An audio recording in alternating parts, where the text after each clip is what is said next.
Hello BookTube. Well, it has once again been a while. Hello BookTube. I'm coming to you live today with isolation hair, and no, I'm not apologizing for it. Hello BookTube. Anyway, so I was planning on making tons of videos this holiday. This holiday being the one that started almost a month ago. Um, and then social distancing happened along with isolation and all sorts of things. Chaos. Anyway, I was sitting around on BookTube because I'm now procrastinating. And yeah, you can procrastinate when you're in isolation. Did you know that? It's a thing. Yeah, they asked me to do something for work and I don't feel like doing it, so I was procrastinating. But anyway, so yeah, it's going to be hard when work finally starts again because I'm just not list for anything. Sorry, that was South African. I'm just not in the mood for anything. I'm quite happy to just be this paid homebody doing whatever I feel like on the day. Anyway, so I was sitting on YouTube, BookTube, and Carl Eric Anderson did one of the many "What am I reading in isolation" tags. Actually, which one is this one? Give me a second. The stay home reading tag. And I thought, you know what, I can do that. It doesn't really mean I need to talk too much about books. Yes, I know, this is a BookTube channel. We will solve this problem soon. Anyway, so the first question is actually one of the things that I wanted to chat about, and is how is your reading going while staying home? Yeah, it's going alright. It's going downhill like a speeding train. It's reminiscent of Speed, actually, and any other traffic-orientated movie that ends with a bang. Yeah, so you see, the thing is, first of all, is you know, we were given 4 days notice that they were going to lock the country down, and I went into what am I going to do mode. So I put together a DIY list that, well, actually I took out my 10-year-old DIY list of everything that I've been planning on doing around the house. And then I went and I got the paint for the floor, and I, you know, got this and that and everything else that I needed. So I've had time, and my house is almost done. It's quite something. All the floors, it's been a real Karate Kid show here. I have sanded every floor. I even sanded the door. I painted the door. It's up there with Paint the Fence. I painted the floors too. You don't do them in circles. You do it like Paint the Fence, except sideways. Oh, yeah. I have, well, with my mom, we bashed out one of the steps in the shower because for my gran, we have this massive, big, bulky concrete step.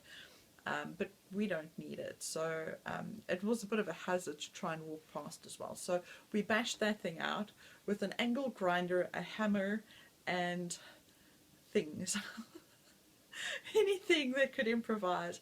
At one point in time, my mum and I sent a picture through to my brother in New Zealand. We just said, Fight Club, we're not talking about it, because both of us had hit ourselves with the hammer during the same day. Both of us had purple hands.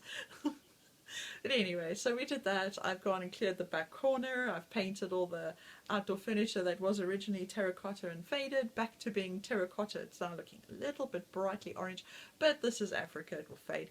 And I have done other things as well. I'm kind of struggling to think of them. A bit of macrame, a bit of painting, you know, fun stuff. And now I'm going to be video making, and no, it's not even for you, it's for school. But that's the procrastination. I wonder if that's why I'm making this video. Am I procrastinating again? Why am I getting around to doing something that I haven't done yet? Okay, we will leave that question to be answered by the atmosphere. I have a funny feeling it might be procrastination. So, going back to the question, how is your reading going? Well, as I said, it's going downhill really fast because, for one, I'm busy. I've got so much time on my hands that I can actually get things done that I've been wanting to do. I also am one of those people that really struggle to sit down and do nothing. So while reading is great at night, which is when I do read, I really struggle to sit on a perfectly grand day in a chair reading a book. If it's raining, it's a whole other story. But hey, we're in the middle of a 7-year drought. Actually, we're not in the middle of it. We're in year 6 of it. They're usually about 7 years. We're hoping it's going to end soon.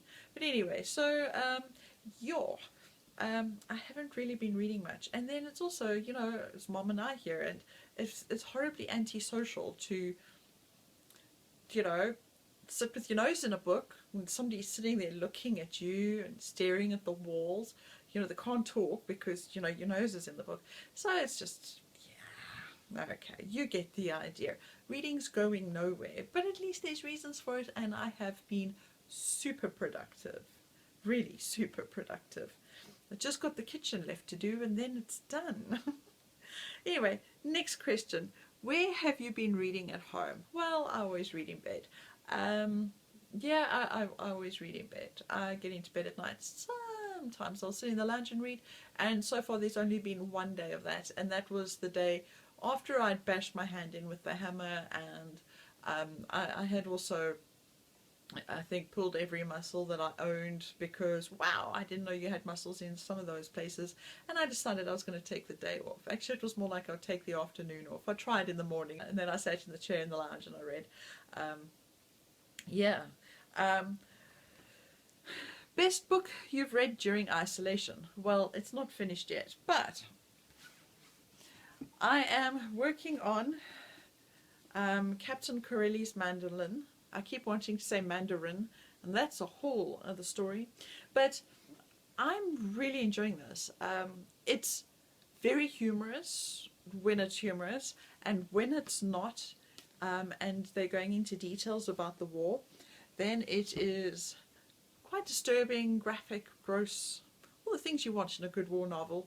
But yeah, when it's funny, I mean, the opening chapter in this is hilarious, but I'm going to save that for a book chat because I need to talk about books at some point on my book channel. Next one. What's your favorite feel-good book? Ooh, that's such a difficult question because there are many books that I enjoy that make me feel good. I mean, I can basically sum them up to they made me laugh, but not over stupid things. Like, I really enjoyed The Martian. I had a good laugh over that. Some of Terry Pratchett, I've had a really good laugh. But he's got clever humour, and I enjoy that. I also enjoy a really good fantasy, one that you can get lost in, but I haven't had one that I've got lost in a long time. I think the last one I enjoyed was The Name of the Wind, but the Wise Man's Fears just didn't quite live up to my expectations.